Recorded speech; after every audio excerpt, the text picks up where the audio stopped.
Meghan Markle sits down with Mariah Carey and slams royal life in an explosive new interview. We're breaking down the shocking revelations. She really wants to set the record straight from her point of view and her experience. And this whole interview was all about that. Plus, Prince Harry reflects on the death of his mother, Princess Diana. You know, she's still present in everything that William and Harry do. And author of Day Diana Died, Christopher Anderson, looks back at Diana's death 25 years later. He was devastated and surprised everyone because everyone thought, well, this was a man who, you know, obviously there was a tremendous bad blood between Diana and Charles for years. They've been warring for years, but he was devastated. It was the mother of his children, after all. We've got that plus so much more in today's Royally Us. Hello to our fellow royal lovers and welcome to Royally Us. I'm Christina. That's Christine. I can't believe, Christine, that it has been 25 years since Princess Diana died. I know, it's just, you think about, I feel so old, right? But it just feels like, it also feels like it was yesterday. It impacted so many of us. All of us remember that day, and it's just unbelievable that it's been 25 years. 25 years. We're going to talk a lot about it. We have a great interview with Christopher Anderson coming up, who wrote a book about the day Diana died. And of course, we have to talk about Meghan Markle. She had a big week, but before we get to all that, let's see what you guys had to say about last week's show. A lot of people were talking about Meghan talking about this fire that happened in a nursery while they were on a royal trip to South Africa. So Alethea said her kid was nowhere near the fire. Have you never had an incident with your family but still had to keep your engagement? It's amazing that Meghan did an interview at the end of that tour and never mentioned this incident. Meaningful Life Coaching said some people really can't relate this because the hate is so real. This woman is not even allowed to express herself about a scary moment she experienced as a mom. Wow, I'm so happy she got out of there. Yeah, a lot of people, we'll talk a little bit more about the fire a little bit later on. But yeah, a lot of people, not surprisingly, not happy with Meghan. Yeah, I can see both ends of these comments in the sense that as a mom, especially as a first-time mom, any incident is 10 times more serious to you. You know, everything feels so much more emotional as a first-time mom when you're talking about your baby. But then on the other hand, it is true that most of us would still have to go to work. You know, like the average person would still have to go to work. And, you know, even after something really scary has happened. I'm glad Archie's safe. And like you said, we'll get into it a little bit later. But let's get into this interview that she did with The Cut in our Royal Roundup. She covered everything from leaving the royal family, Prince Charles, her return to social media, her return to Frogmore. What stood out to you the most in this conversation? I think it was definitely the quote about the moaning noises that she made. I think I was, you know, it was such a candid interview. We've talked a lot about how, you know, the writer really didn't hold anything back. Even when Meghan said something that was maybe a little bit silly, you know, it's still in there. It's very candid. It seems like a pretty, you know, raw reflection of who Meghan is right now. Right. I mean, this writer got the chance to ride in a car with her and pick Archie up from school. I mean, like literally, like was in a day in the life of Meghan and Montecito. I mean, you know, she said that she really hasn't spoke out too much because she's still healing from everything that happened. She talks about their exit from the royal family, how they wanted to live in the Commonwealth, and they presented this and they were denied despite other members of the royal family being able to do so. You know, it was a wide range. She said that she wants to join Instagram again because she wants to be able to use her voice. And talks a lot about how, you know, when she was stripped of that after she started dating Prince Harry and felt that it was weird that she had to give her photos of her children to the Royal Rota before she was able to post them, despite the British press kind of slamming her all the time. She didn't really see the point of that. It was such an interesting interview. I feel like Meghan it's so important to her for her experiences and her point of view to be presented publicly. You know, she really wants to set her record straight. Mm-hmm. And I think this interview is just like another step towards that. You know, we saw it in the Oprah interview. We saw it in, you know, sort of the things that she said and done over the last, it's been over 2 years. She really wants to set the record straight from her point of view and her experience. And this whole interview was all about that. Yeah. But I feel like she's still going to get the social media hate as always. I mean, people just. I read someone said something like she could join Instagram, but she'd have to keep the comments off. Like she could never have the comments turned on. No, I know. And I it's hard because like, I don't know. I mean, I know why people say the things that they do. I mean, she kind of came in, she shook things up and tried to change things. And, this is a centuries old monarchy doesn't want to be open to certain changes. And she wasn't going to be the one to do it. And now, she kind of, moved with Prince Harry and kind of, really did shake things up. And she said in the piece that, talked about the rift in the royal family, that she didn't want Harry to lose, his father the way that she lost hers, but he said that that's his choice. So it seems like that is still there. Yeah, well, talking about what you said about, this being a centuries old institution, thought it was really interesting that Meghan sort of noted that the problem that the British people had with her was that she was very American. And I've heard that a lot being in the UK, talking about the royal family. A lot of people just say she was just too American.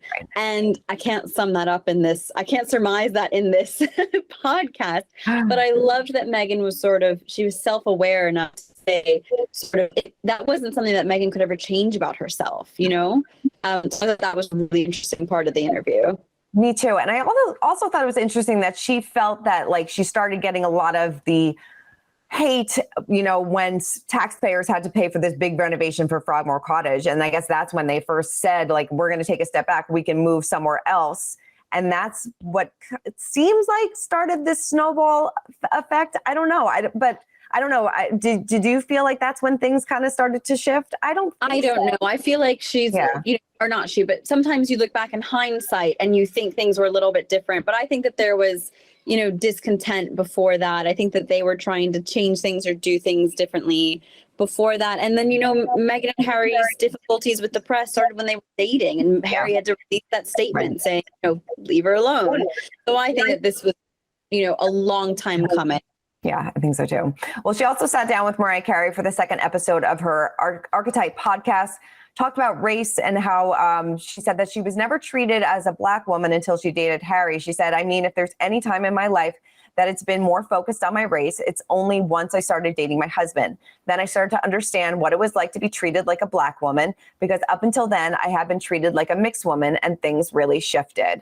I mean, that is true. I mean, like you just said, Prince Harry had to release a statement because she got so much backlash over her race, at that time. And it must have been very difficult for her. But she and Mariah kind of bonded. They're both interracial women. And she said that like she never really found somebody to look up to until Mariah came on the scene. I did enjoy the fact that Mariah was like, well, you're a diva too, Meghan. And she's like, what do you mean by that?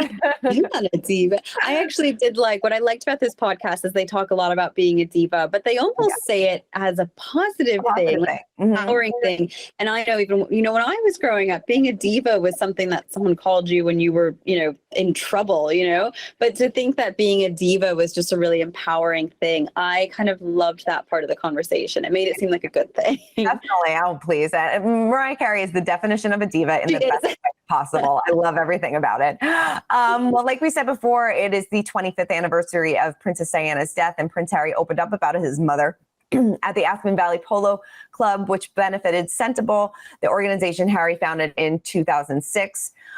He said, next week is the 25th anniversary of my mother's death, and she most certainly will never be forgotten. I want it to be a day filled with memories of her incredible work and love for the way she did it. I want it to be the day to share the spirit of my mom with my family, with my children, who I wish could have met her every day. I hope to do her proud. He also added, fittingly, my favorite flowers were forget-me-nots. I hope we can remember my mother's legacy by recommitting to those that we serve wherever and whoever and wherever they may be.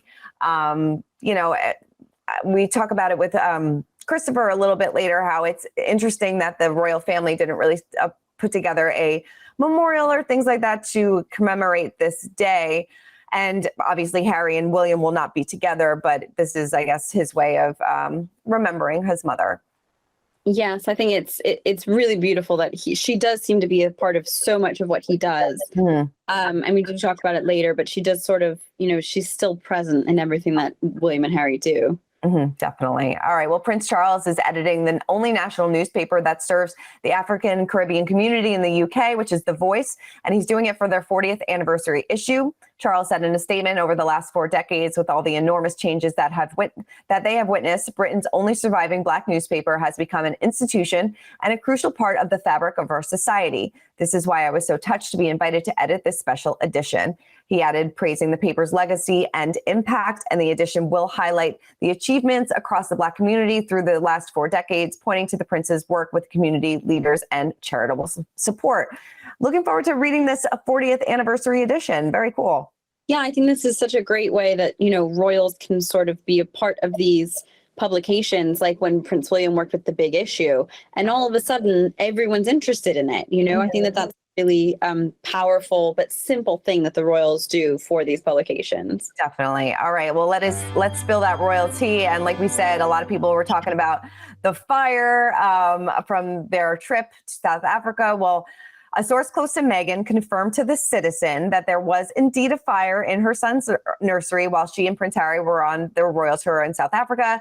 The source said the heater burnt, the house didn't burn, the rooms didn't burn. I didn't see the fire itself, but I saw the heater when it came out of the room. The plastic was severely melted. The source said that they cannot say whether little Archie was in danger or not when the fire broke out, but they did add that Meghan bolted from the car when she returned to the house and said it was a new heater that was just purchased, and the consensus was, guys, this is going to look bad for us or for Cape Town, South Africa, or for whoever. A lot of people also said in the comments, why was there a heater in South Africa in the summer? It's so hot. And I know, you and I have young children, and now these space heaters are not recommended in nurseries whatsoever. So there are a lot of questions as to why this heater was even there in the first place. Right. But Archie was, from what we understand, he wasn't in the room. He wasn't in danger. I feel like this is another story where, we're never going to know exactly what happened. It does sound like, what matters is Archie was not in danger. No one was hurt. Exactly. Can we move on now? Can we put this to bed? let's be done with it. Like we said before, William and Harry will not be together to commemorate the 25th anniversary of Diana's death. The Telegraph stated that the two princes and their families have instead opted to mourn their passing of their late mother separately and privately. The Duke of Cambridge and the Duke of Sussex have made it clear that the 20th anniversary of their mother's passing in 2017 would be the last time they publicly celebrate her passing. I'm sure this is not a day that they want to be out and about and talking to people and, living through that day all over again. It's a day filled with tragedy, with grief, probably the worst day of their life. I wouldn't want to be out and about either. I know, they've shared their trauma with the people for so long because it was traumatic for the people as well. But I think that they've said, you know what, we've shared this with you. We like the time privately, and at this point they deserve it. They really do. They really, really do. It's a tough day. I can't imagine, but it really is. And just to note, we do film this the day before Diana's anniversary of her death. So if the royal family does decide to do something, that is why we're not talking about it. So just a note. Well, speaking of Princess Diana, we did speak to the author of Day Diana Died, Christopher Anderson. He wrote this book 1 year after her death, but he is re-releasing it on an ebook on Amazon to commemorate the 25th anniversary. So here is our conversation with Christopher. Christopher, it is always a pleasure to catch up with you, and especially on such a big week. We are, marking the 25th anniversary of Princess Diana's death, which is crazy to say. I can't believe it's been 25 years. And you wrote such an amazing book, The Day Diana Died, and you are re-releasing it on Amazon on ebooks. What was it like writing this book? And so much research and so many interviews went into this book. And, what's it like kind of re-releasing it on the 25th anniversary?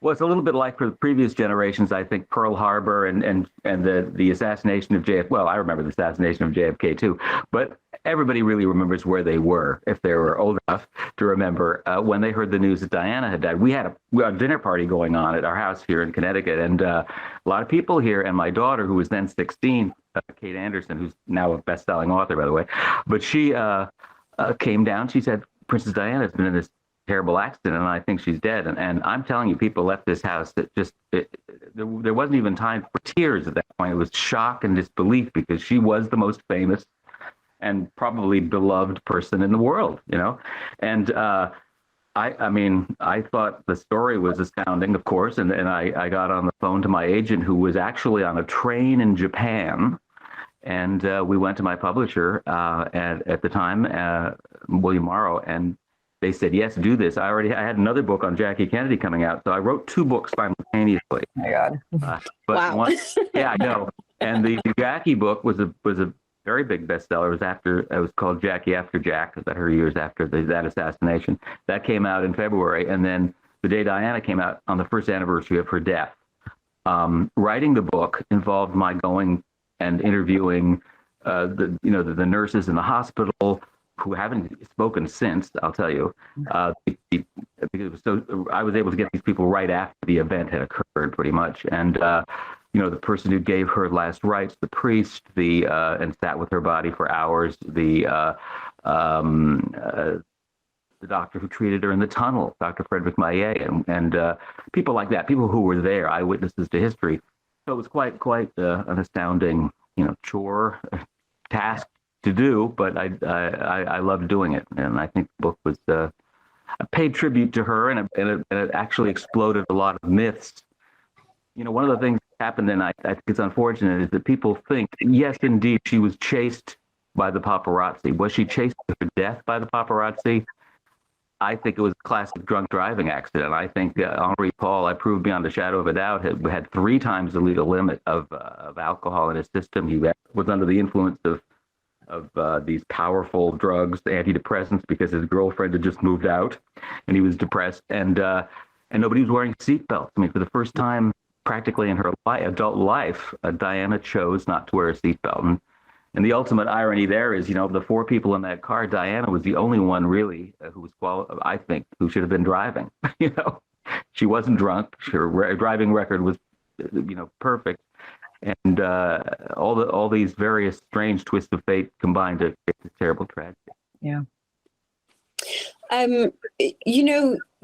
You speak about the hospital staff that you spoke with. Why do you think that they never spoke again? I mean, you were so lucky to sort of speak to them so quickly after the accident. Why do you think that they never spoke about their experiences? Well, at the time, I think they wanted to. They were again still in a state of shock. It lasted for.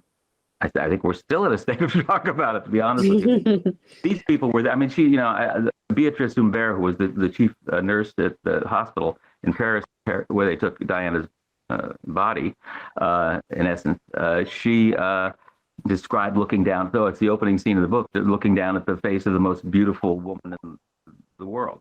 And thinking that it's going to come alive any minute because she can't possibly be dead.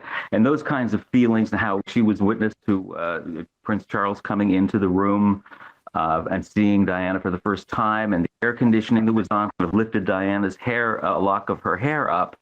And it was, for a moment, she looked so lifelike to him. She was laying there in already placed in a coffin.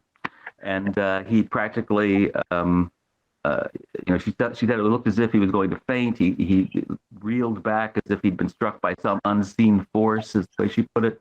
So all these people, I think, felt that they knew they witnessed history and really wanted to share it with them. But there was so much drama afterwards, as you know.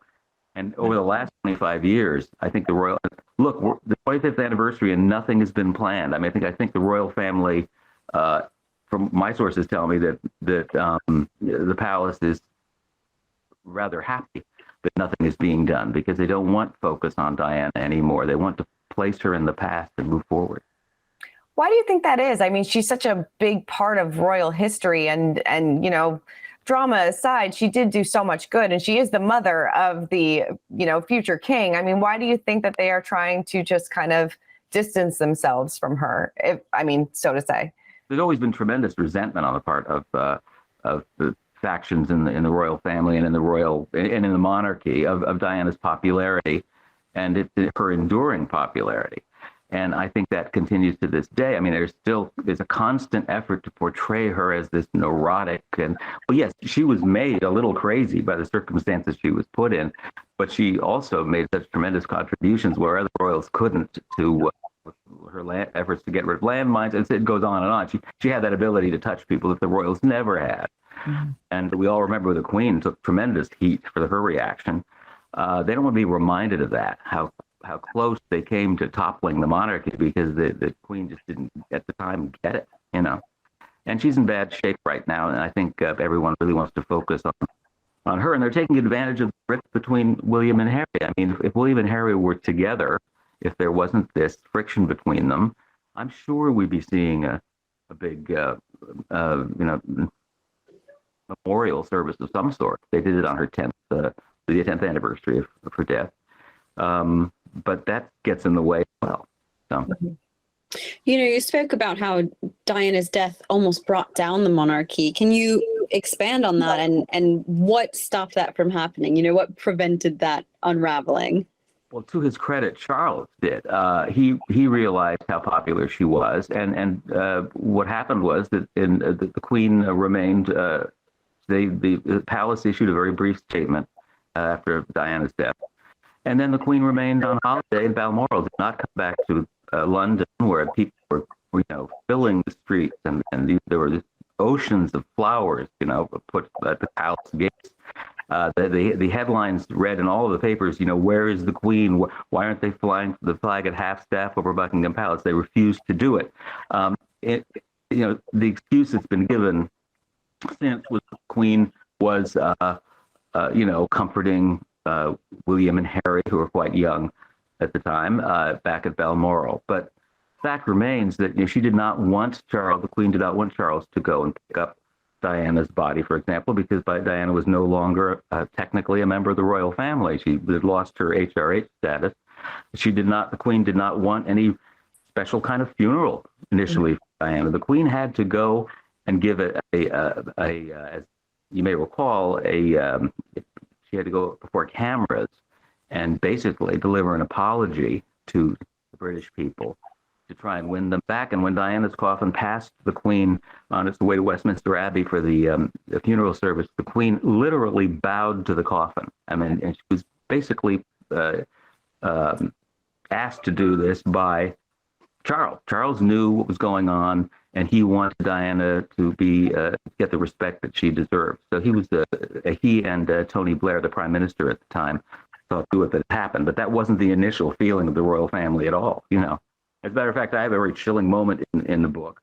Made headlines at the time when the book came out when the Queen actually asked, within hours of learning of Diana's death, if she had any royal jewels on her, because Diana often traveled with pieces of the crown jewels, jewels of beyond, and the nurses relayed a scene where the consul general rushed in the room and said, "Where are the jewels?" The Queen wants to know where are the jewels. Well, Diana did not have any royal jewels with her at the time, but who was thinking of that? Right.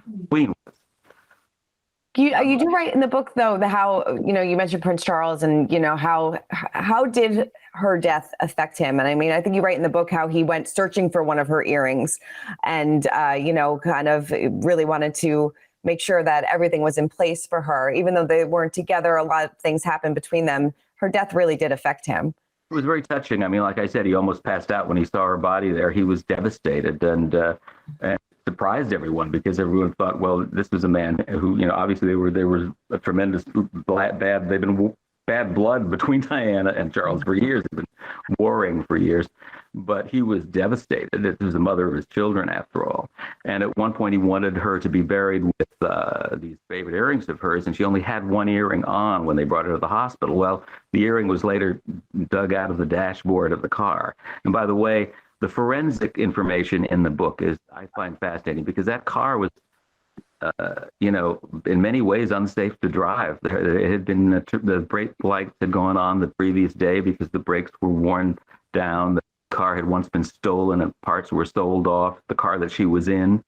We know that the Doty was famous for pushing his chauffeurs to speed, and even Trevor Rees-Jones, the bodyguard who survived, had, which I reported in the book, had a run episode. So none of the people in the car were particularly sterling, except for Diana, in terms of driving and driving safety. Interesting. And once again, I always thought it was interesting that she was very good at eluding the paparazzi. She was, and so for years in London, she worried about the safety of the people who chased her down to London, and she. You talked about how the royal family hasn't really planned anything for today. Is it surprising that Harry and William are not doing anything together? Well, yes, I think it is, and I think I think Diana would be. I think most people would find it heartbreaking, the fact that there's still this tension between them. Mm-hmm. And it's going to be interesting in the next few days when Harry and Meghan, go to Europe, and they're going to be playing royal hide and seek, there, because right now all the Cambridges have gone to Balmoral, as I thought they would, and Charles and Camilla are there. They're out of the way during this first part of the Sussex's trip to Britain. But on I believe it's the 8th, the Sussexes return to Britain from Germany, and they're going to be literally a brief stroll with each other on the grounds of Windsor, because the Cambridges have to be back to put their kids in school. So it's going to be really, it's going to have all the markings of a old-fashioned farce, with these people trying to avoid each other. They don't want to see each other because everybody's worried about the book. Harry's book is going to be loaded with, obviously, bombshells, I would imagine. Almost anything is going to disturb them. And I don't think they want to talk to him until they've seen it. Always great to get Christopher's perspective. Love talking to him. I can't believe just the sources he spoke to and just the experience he must have had right after her death. It gave me chills talking to him. Seriously. All right, well, let's check in our pint-sized palace and more from Meghan, because she opened up about teaching Archie manners. He said, she kept saying that manners make the man, and this is what she is kind of, instilling in Archie, which I think is very important. I mean, as raising a young man, manners do make the man. I know, it was really sweet to hear her, talking about it. And they talked in the interview about how, Meghan, the journalist, left with like a basket full of vegetables and things like that. They're just giving Archie such an incredible upbringing between and Lily as well. I think we haven't talked, Lily is part of this as well. We've never see her, so that's. I know. Archie and Lily are having this incredible upbringing, surrounded by chickens and and fresh vegetables and all these great experiences. And their parents are they're trying to make them well-rounded little ones. Yeah, no, and then she is, despite her being out doing interviews and things like that, she is leading the private life that she wanted. I mean, she is able to pick up her son, drop him off at school, when she said if she was still in London, she wouldn't have been able to do that. And if she did, thousands of photographers would be taking her picture. So she is able to do this in private. She's able to, be in line and talk to other moms and, have that nice bonding time with her children that she probably wouldn't be able to. I mean, she still would be able to do it, but just in a different capacity if she was still part of the royal family. Right. Yeah. Well, I think that, she's really working hard to build the life that she wants for her and for her kids. Got to respect it. All right. Well, Christine, very busy week here at Royally Us. I cannot wait to see the comments. So please fire them off. Keep commenting, keep subscribing, and we will see you guys next week. Bye. For more news, content, and exclusive interviews, make sure to hit the sub, like, and bell button down below and visit usmagazine.com.